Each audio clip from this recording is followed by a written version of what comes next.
Monday Night Smash opens up this week with one-on-one action between the Raging Cajun, Gambit of the X-Men, and the menacing Omega Red, who is accompanied by fellow Brotherhood member, the Blob. These two factions have a long-running rivalry, which is sure to make for an intense match.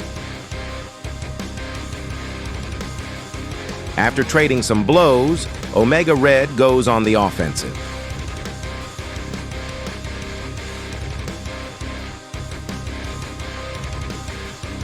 Gambit rolls to the outside, attempting to reset the deck, not expecting a high-flying attack from over the ropes.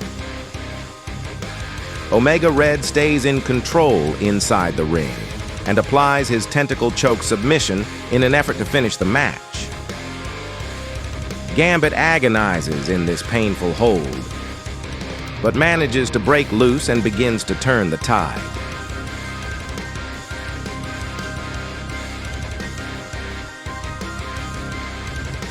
The crowd erupts as he winds up for the Bayou Elbow.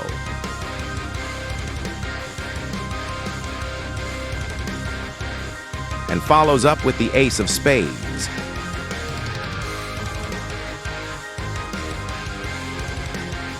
With Omega Red in trouble, Blob interferes and attacks Gambit from behind. Blob doubles down and takes out the ref. The match devolves into a beatdown. Fellow X-Man, Scott Summers, flies down the ramp to even the odds. He lays into the Blob and sends him over the ropes. Cyclops hits Omega Red with an optic blast and sets Gambit up to get the last word, who technically takes the win by DQ. The feud between the Brotherhood and the X-Men seems to intensify by the day. Next, let's take a closer look at the origins of this rivalry and the two men at the center of it, Charles Xavier and Magneto.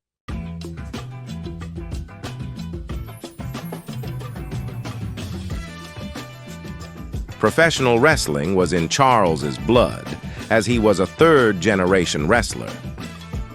His father, Danger David Xavier, had a successful singles career but gained the most notoriety from his tag team run with his brother-in-law, Kurt Marco, as the Danger Duo. Charles would debut in the MCW years later as a tag team wrestler, teaming with Kurt Marco's son, Kane Marco, in a revamped version of their father's team called the New Danger Duo.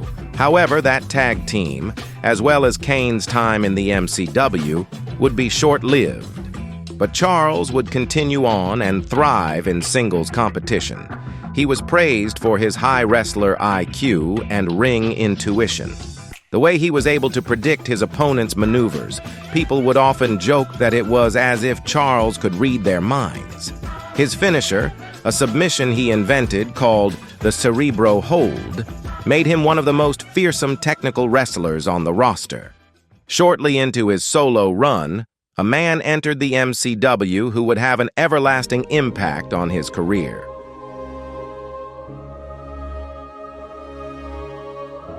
Magneto.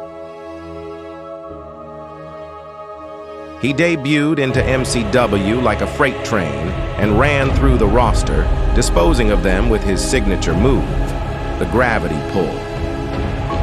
Unlike Charles, he was not raised with professional wrestling as a part of his life. He was the son of Jewish Holocaust survivors and came to America as a child after World War II, and vowed to never allow himself to feel powerless, as his family did back in Germany. Magneto and Xavier were friendly rivals early in their careers and put on some of the best matches of that era together. But their match in June of 1987 would change their relationship and the trajectory of Charles's career forever. Magneto would deliver a pile driver in the center of the ring that broke Xavier's neck.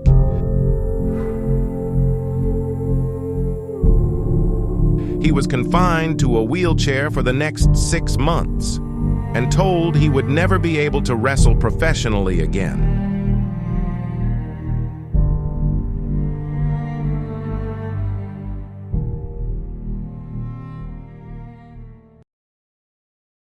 But his story in professional wrestling wouldn't end there. In fact, it was just the beginning of a new chapter in Charles Xavier's life. Charles always had a gifted mind for wrestling. Though he could no longer physically perform, his mind and passion for wrestling were stronger than ever. His father always dreamed of opening a wrestling school.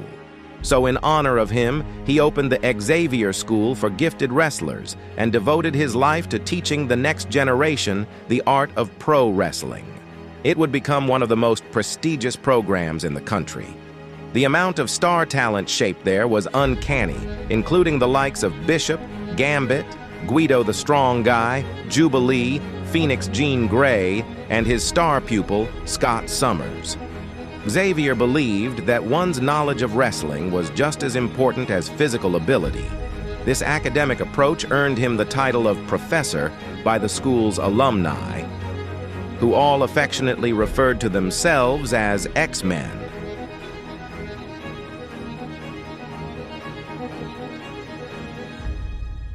And Magneto has made it his personal goal to destroy them. Xavier's neck injury put a stain on Magneto's reputation, one that he believes set his career back. In addition to their rivalry in the ring, Magneto and Xavier became at odds philosophically as well.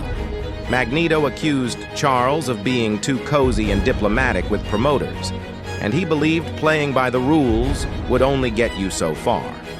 More important than catering to fans and promotions was getting wins in the wrestling ring, by any means necessary. While not a formal school like Xavier's, Magneto started the Brotherhood Wrestling Club. Magneto welcomed the outcasts of the wrestling world who weren't keen on conforming to the day's status quo. This stable would become a formidable group of athletes, including Omega Red, The Blob, Mystique, and former tag team champions Avalanche and Pyro. Today, Charles's X-Men and Magneto's Brotherhood rivalry is as heated as ever, and is about to escalate to an entirely new level.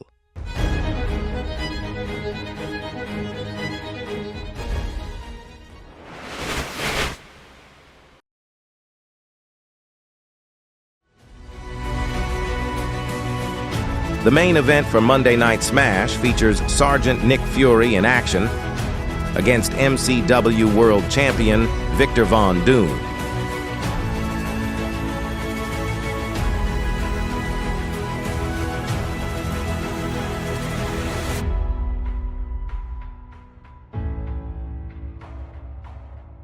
Fury tries to get the upper hand at the top of the match, but Doom shuts Fury down and overwhelms him with brute strength.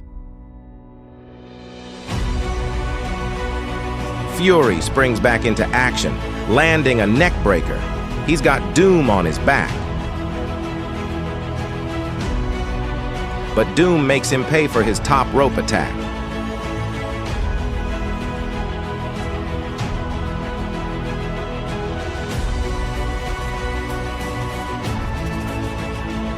It isn't long until Victor delivers his Doomsday finisher.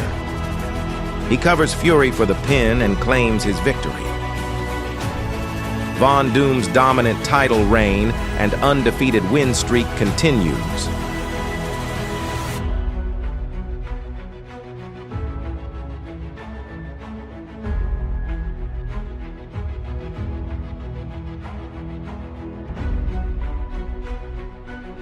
Reigning All-Star champion, Daredevil Matt Murdock, kicked off Friday fanfare by taking the stage to talk to the fans.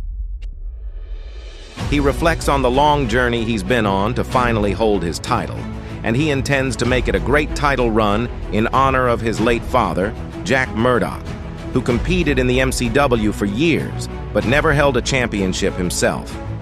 This is for you, Dad.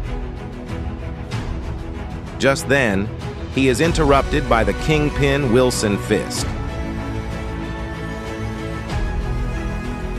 Fisk tells Daredevil that he isn't cut out to hold that title, and that the All-Star Championship belongs in the Fisk family, and should be held by a higher-class member of society, like himself. Well, you're gonna have to get in line, Fisk. You aren't the #1 contender, and Wonder Man Williams holds the Infinity Stones. The way I see it, you've got a long way to go. I am a man of means, Murdoch, and I always get what I want. I'll see to it that you don't have that gold around your waist and you never hold that belt again. Just like your loser father.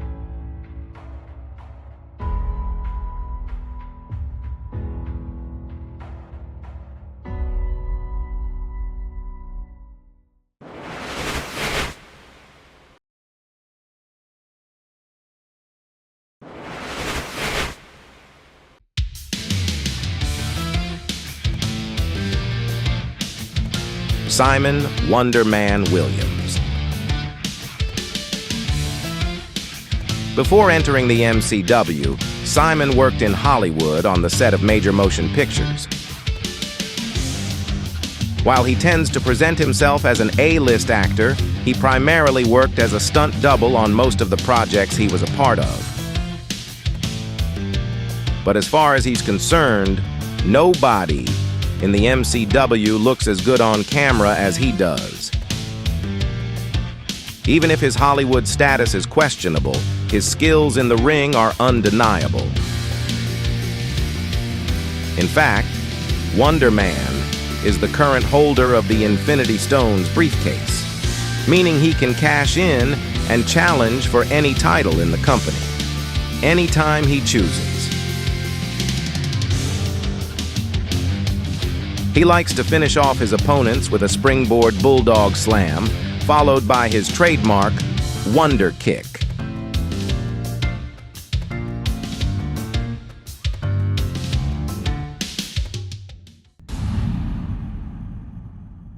Now on to the main event of this week's fanfare.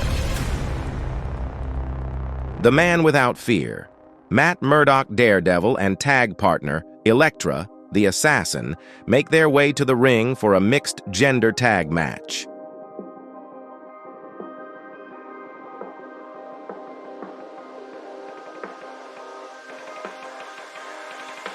Facing off against Echo and Bullseye of the Fisk family, accompanied by the Kingpin Wilson Fisk, who has had Daredevil and his All-Star title in his crosshairs as of late.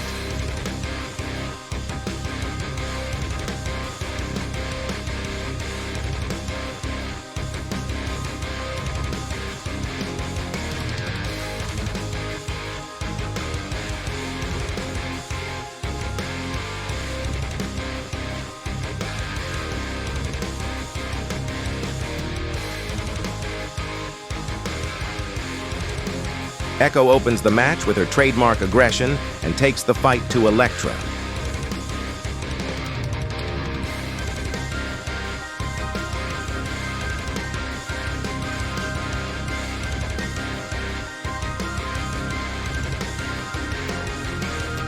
Who soon counters and launches some offense of her own.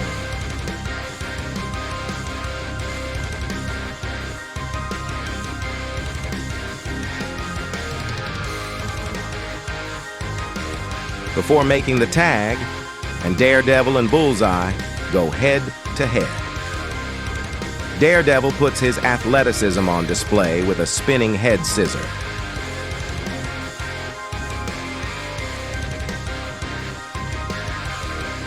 A counter from Bullseye.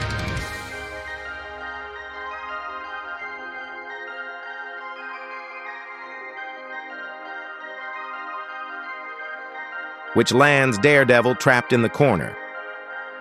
The high-flying menace, Bullseye, takes advantage and flies across the ring to deliver a coast-to-coast dropkick to the neck of Matt Murdock. Surging with adrenaline, Bullseye goes for the pin to end the match. The Fisk family can't believe their eyes as Daredevil kicks free and continues the fight.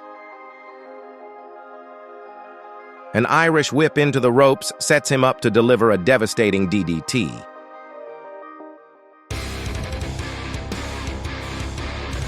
Daredevil makes the tag, and Elektra and Echo are back at it. Elektra takes charge with her martial arts striking skills. But as the ref's back is turned, Wilson Fisk gets involved and pulls Elektra onto the hard floor outside the ring. Echo seizes the opportunity and hurls Elektra into the barricade before slamming her onto the floor for good measure. She moves in for the pin, but Elektra counters and catches Echo with a kick to the temple. Echo gets launched into the turnbuckle, which gets Elektra in range to make another tag. With all four combatants in the ring, Elektra and Daredevil deliver simultaneous DDTs, leaving both Fisk family members laid out on the canvas. Daredevil swoops in for the pin and claims the victory.